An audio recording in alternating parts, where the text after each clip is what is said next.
Good day, engineers. In this video, I'm going to show you how to apply for Dubai Municipality structural inspection.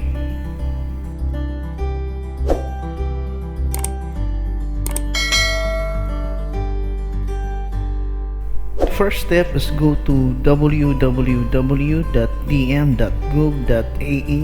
website. Once you're inside the DM website, press login. Then enter your company's username. Then enter your company's password. Check the I'm not a robot box. Then press login. After you log in, you have to press building services. Then press structural inspection.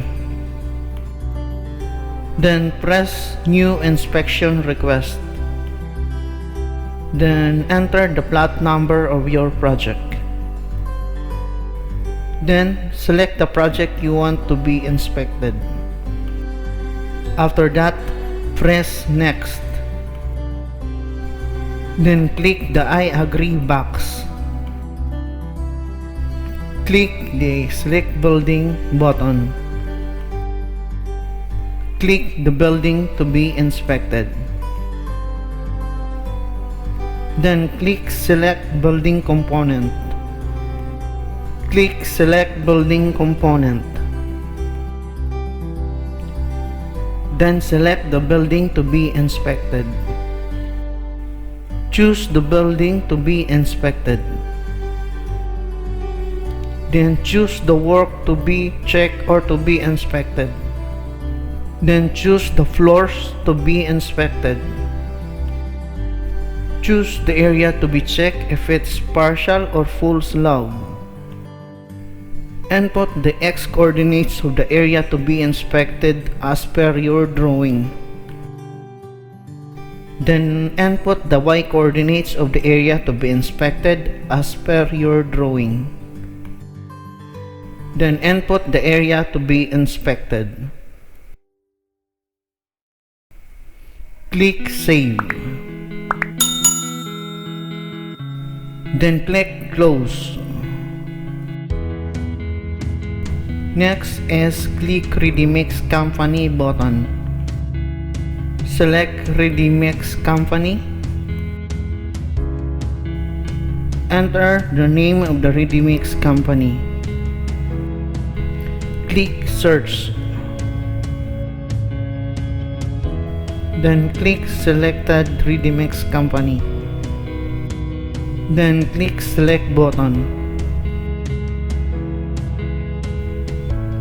Then enter the cubic meter of concrete to be ordered. Click Save and Continue button. Then click Attach File on Consultant Approval. The consultant approval form is like this. You have to fill it up and it should be signed and stamped by the consultant. You can download the form by clicking this link. After you attach the file, click I agree button. Click Confirm and Submit button to submit.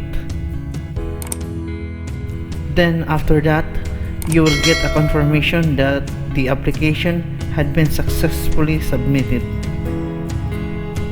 Just a tip for all the engineers: if you apply for DM structural inspection, you have to double check that all the inputs are correct in your application. Otherwise, your inspection will be rejected and you will lose 1 day on your project.